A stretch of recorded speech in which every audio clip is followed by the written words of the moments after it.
Welcome back to another episode of Sunday Story. Now, we are skipping forward fast in time with today's story. Some of the stories we've looked at have happened within the same lifetime of the characters that we've been looking at. But today, we zoom forward 400 years. 400 years. That's a long time. Seems like we've been stuck in lockdown for ages and ages, but 400 years is a heck of a long time. But the funny thing is, despite all that time passing, God is still the same God, which is why today's story is called God to the Rescue. Enjoy. God to the rescue. Joseph and his brothers grew old and died, but their children's children stayed on in Egypt, where they became a very large family. Later on, a new king began to rule. But this Pharaoh didn't remember Joseph, and he didn't like God's people. He made them into slaves and beat them and made them work harder and harder. God's people cried out to God to rescue them, and God heard them. He remembered his promise to Abraham. He would look after his people. He would find a way to set them free. One day, Moses was looking after sheep when something caught his eye. A bush was behaving very oddly. It was flickering with flames, but its leaves weren't burning up. He took a closer look. Moses, boomed a big voice. Moses leapt back. The bush was talking to him. I have heard my people's cries, God said. I have seen their tears. So I have come down to rescue them. Go to tell Pharaoh to let my people go free. Moses was afraid, but God said, I will be with you. So Moses went to Pharaoh. Pharaoh, Moses began, God says. God? Pharaoh said. Never heard of him. Moses kept going. God says let his people go free. Why should I? Pharaoh said. Don't want to, won't. So he didn't.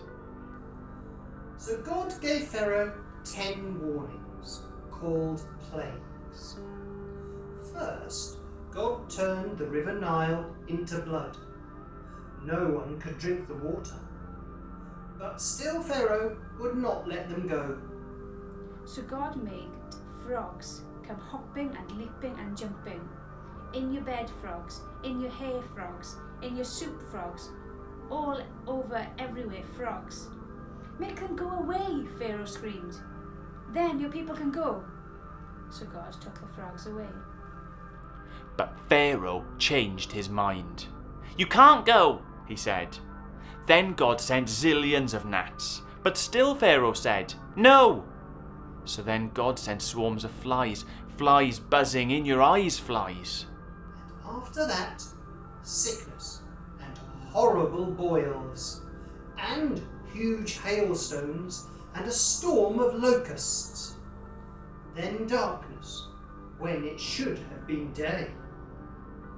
Until it seemed that the whole world, creation and everything, was coming undone, falling back into darkness and emptiness and nothingness.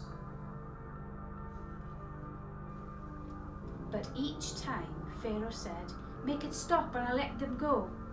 And each time when God made it stop, Pharaoh changed his mind and said, actually no, you can't go. Finally, Moses warned Pharaoh, obey God or he will have to send the worst thing of all. Pharaoh just laughed. So God said, the oldest boy in each family of Egypt must die, but my people will be safe. God told his people to take their best lamb, to kill it and put some of its blood on their front doors. When God passes over your house, Moses explained, God will see the blood and know that the lamb died instead of you. That night, it was just as God had said. Suddenly, piercing the darkness, echoing down the corridors of the palace, came a blood-curdling scream. Pharaoh's oldest son had died. At last, Pharaoh did what God said. "Get out!" Pharaoh shouted. "Just go!" And so that very night, Moses and God's people fled out of Egypt and out of slavery. They were free at last.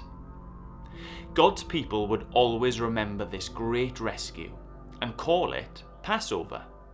But an even greater rescue was coming. Many years later, God was going to do it again. He was going to come down once more to rescue his people. But this time, God was going to set them free forever and ever.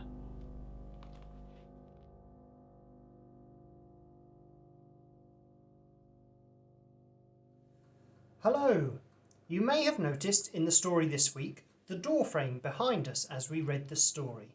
That's the inspiration for this week's craft.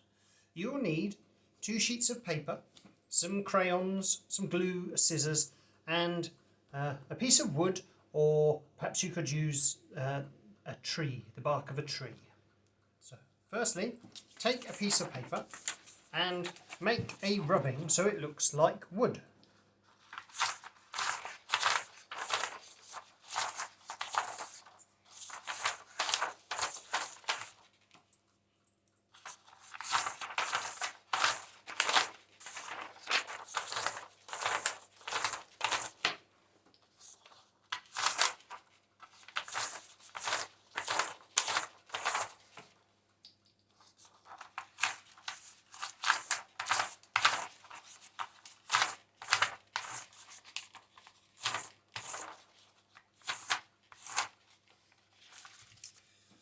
Now we can draw a door.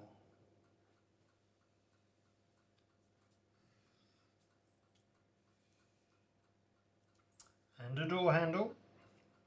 And if you remember in the story, they put some blood on the top of the door and the top of the door frames. Now, cut out the door.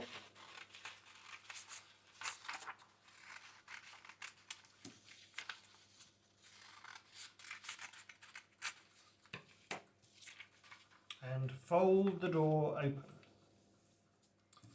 You can now glue the back of the door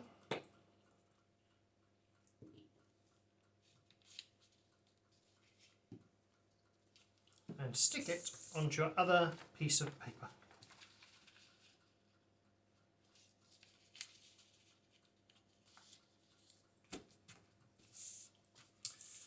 Now you have your door, and you can write inside the door all the plagues that you remember. If you're having trouble to remember, have a look at the book of Exodus, chapters 7 to 11, and maybe ask an adult to help you. So write them down or draw pictures of them behind the door. That's the craft for this week. Well, thank you again, boys and girls, mums and dads, grandmas, granddads, aunties, uncles, everybody who has been tuning in, Bethan, Ian, everyone who has taken part this morning. Thank you as well for everyone who took part in the craft last week. You've sent your photos in. Here are a couple of them. And remember, if you want to get on with the craft that Ian has given, the making the door, then you can take a photograph of that, send it to us by Wednesday at the latest, and we might be able to feature it next week too. Okay, I hope you have a lovely day. God bless you all, and enjoy the lovely weather. Bye-bye.